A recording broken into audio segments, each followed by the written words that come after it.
This is the day where I'm going to have to break all the rules. Hello, everyone. Welcome to After Action Report, your numbers recap show for all Schmoedown matches to keep you caught up on all the action. I am your host, Megs, here for the Call to Action podcast channel. We have made it to the final episode of our special edition classified High Point series. We have made it to where we are going to be talking about the singles division. Just to recap again what we're going to be doing in this episode, we're going to be going back through Schmoedown's history, highlighting the times when the high point score was set and subsequently broken throughout Schmoedown season history. Then we're going to be taking a look back at this previous season and highlighting matches from this season that I've found significant, either from stats or just from a really fun match to watch. So let's jump right into the high point records for the singles division. We're first going to be looking at the 3-round matches. The highest potential points in a match is 27, with the max being 29, including the number of steals that you can get and not be pushed into sudden death or not have to answer your 5-pointer. So we're going to start off in Season 4, 2017. Remember, I am starting when the current scoring format was established for the division, so that is in 2017. However, this first match, Christian Harloff versus William Bibbiani, Harloff scoring a 23 that ties Bibbiani's high score that he set back in 2016. Again, we're looking at a slightly different scoring system between that first match and this one, so this is where I am choosing to start the tabulation. So this is our baseline score, 23. It is broken by Ethan Irwin in his second ever match, facing off against Lon Harris, scoring a 24 in Season 5 or 2018. So we're going to move into the 2019 or Season 6 season. Now, a match that I will note prior to the one I have listed here was a triple threat number 1 contender match between Ethan Irwin and William Bibbiani and John Roca. In this match, William Bibbiani scored a 27 score. Now, that was considered the new high point score at that time. However, for my records, I do not count that one because, again, when you're dealing with triple threats, you have a variance in the type of potential points you can have in a match. So I am not officially documenting it here, but I will make verbal note of that one. Now, according to my criteria, the next time that the high point score record was set was here in 2019 in the tournament with a round 2 matchup between William Bibbiani and Chance Ellison. That was a 25-21 match where Bibbiani, once again, set a record in his division. Now, again, I will note we don't have another one listed here on my graph until 2021 or Season 8. However, I will make note of a match from the 2020 season, which was Brendan the Kid Meyer facing off against Adam Collins. This was a round 3 tournament match. It did go 4 questions deep into sudden death. However, technically it broke William Bibbiani's 27 record with a 29-28 match. But again, per my stipulations, I don't include matches that have sudden death, so officially it does not count. But again, just making note of it to let you all know I don't ignore them completely. I just don't officially count them on this graphic. The next match that we're going to highlight for a high point score record by my calculations, the 2021 Season 8, so this past year, Marisol McKee facing off against Janine the Machine in a number 1 contender qualifying match where the final score there was 26-22. So, depending on what type of variations or qualifications you use, the high point score could be 27, could be 29, according to what I have currently in the 3-round matches without sudden death and without it being a triple threat match. The current high score is 26. So we're going to move right into the 5-round matches. We'll start with the buzzer round format, with 35 being the potential points to be earned in these matches. The first match that we are going to look at, again, here in this 2017 Season 4, is going to be Dan Murrell facing off against Sam Levine. That score was 26-23. Now, something very interesting to note from this match, this was actually the second title match that Dan Murrell played in that same day. This was at a Collision, and he had just faced off against Riley, who is the then champion, and Roca in a triple threat match where Dan Murrell took the singles championship from Riley, and then Sam Levine comes in and cashes in his free-for-all win to challenge Dan Murrell to a title. So he won the match and then defended it against Levine in the same night. So pretty impressive, as well as also setting an impressive 26 points inside of that match. Then we do not see this record broken. However, we do see it matched in the 21 season, or season 8, with the Ethan Irwin versus Marisol McKee match, where she tied the record, beating him 26-25, where she comes from behind in round 1 to claim the title. We're going to move into the fast money round version of the 5-round matches. First match that we saw with this format that did not go into sudden death was going to be Dan Murrell versus Ben Bateman 2. So this was in September of that year. That score was 29-28.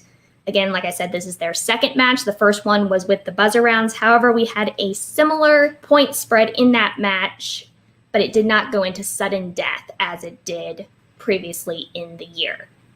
And then we see the record broken in season 8 towards the beginning of the year when Adam Collins faced off against Dan Murrell for the second time with a 33-35 match. This was their second title match facing off against each other. First one, Collins took the belt off of Dan Murrell after going through the tournament.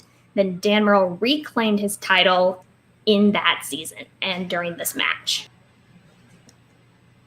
So now let's talk about the matches of note that we saw in this past season, season 8, 2021.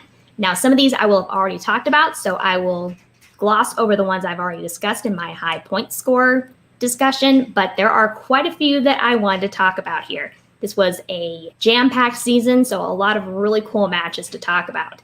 The first one I want to go over is one that I already discussed, Marisol McKee facing off against Janine the Machine in that number 1 contender qualifying match. The match accuracy on this particular match was a 96.6. That is the highest match accuracy for a regular season match, not a championship match, inside of that season.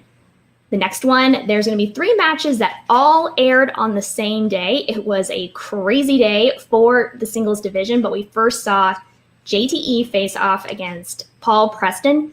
That was a 23-21 match, but the big thing was there was a 3-point difference between them, Preston being ahead of JTE, and then JTE comes from behind and sweeps round 3 to defeat Paul Preston on the 5-pointer. So again, just a really cool dynamic as far as how things went back and forth during that match. And then we follow up that day with the pay-per-view event with 2 number 1 contender qualifying matches. We saw Ethan Irwin face off against Paul Oyama. That match ended in 26-25, and it all came down to one of them checking down to multiple choice. So if you remember, 26 being the high point score from Marisol McKee's match earlier in the year, so another very high scoring match. And that match between Ethan Irwin and Oyama also had a very high match accuracy at 94.1. We're going to move into the second match of this pay-per-view event. It was Ben Bateman facing off against John Roca. That ending score was 24-23. Now, both of them had gotten 100% potential points earned all the way down to the 5-point question, which they both missed, and that pushes them into 2 questions into sudden death, where Ben Bateman does come away with the win, to where our next match we're going to talk about is going to be the winner of these 2 matches, Ethan Irwin facing off against Ben Bateman for a number 1 contender match. And this one also came down to going into sudden death, that final score being 27-26. Again, this went into sudden death, so it didn't officially count when I talked about it earlier, but a very, very impressive match. The next match I want to talk about is going to be the Barbarian facing off against Drew McQueen. That final score was a 24-25. And there was that round 3 3-point challenge against McWeeny by the Barbarian and Ty Lieberman being his stand-in manager. But the really impressive thing about this match was, once again, the match accuracy. So averaging the accuracy of both competitors, a 93.9%. Now, these three that I've talked about so far, Marisol McKee and Janine, 96.6. Ethan Irwin and Paul Oyama, 94.1%. And this match with a 93.9 are the top 3 match accuracy matches for 3-round matches inside of this season. So some pretty cool matches to talk about there. We're going to jump ahead a little bit, then kind of retro back, but I'll explain why. The next match we're going to look at is going to be Ethan Irwin against Marisol McKee. I talked about this earlier. This was the title match. It was a back and forth match where Marisol was down in that round 1. She comes back in the betting round, and Ethan Irwin pushes her to have to answer some questions there in that final round for Marisol McKee to become the champion, and has now defended the championship twice inside of this season. The final score on that match was 25-26. Now we're going to jump into the singles tournament, and these last 6 matches I'm going to talk about are going to be highlights from the singles tournament. The round 1 match that we're going to talk about first is going to be Liz Shannon Miller facing off against David Del Rio. Now, this was an 18-23 match, but the significance of this is a rematch from 2 years ago, and it was really cool to get to look at this match and then compare it to how they performed back in the 2019 season. So if you want to go back to the week when these guys played, my After Action Report episode on that match, I compare the 2 matches that these competitors have had together, and there was definitely some improvement on the side of David Del Rio and Liz Shannon Miller, respectively. The next match we're going to look at is in round 2, another rematch, this time from last season, where we saw Adam Collins face off against Brendan Meyer. That final match score was 20-22. Again, it is a rematch from the previous season. Brendan Meyer was the first person inside of last year's tournament to push Collins to have to answer sudden death questions and to not have the match end in TKO or a KO, as he had done previously in that tournament. So this was a very interesting rematch to watch between the 2 of them, 1 year apart. The next match I'm going to talk about is another round 2 match. This was Dan Murrell facing off against Lon Harris. Final score was 22-21. The significance of this was Dan Murrell's 20th win. But Lon Harris made him work for it because it ended up coming down to sudden death questions. The next match, another grudge match or rivalry type situation. We've got Mike Kalinowski facing off against Janine the Machine.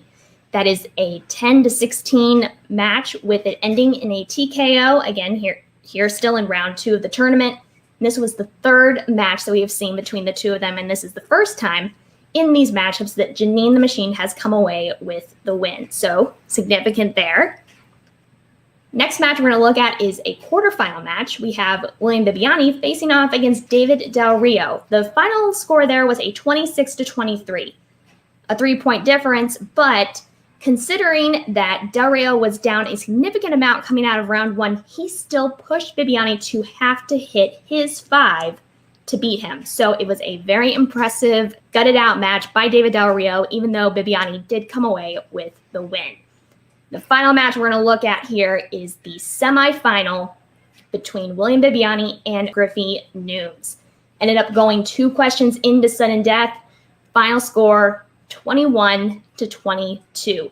Seeing a titan of the game and the new rookie battle it out for that spot in the tournament final. So do you think I missed any matches? Be sure to leave your thoughts in the comments. And that's going to do it for this week's episode. Don't worry, I'm going to be back next week. Not sure exactly what I'm going to be talking about, but I'm sure I will come up with some cool things to talk about as we lead up to awards season and the reboot season 9.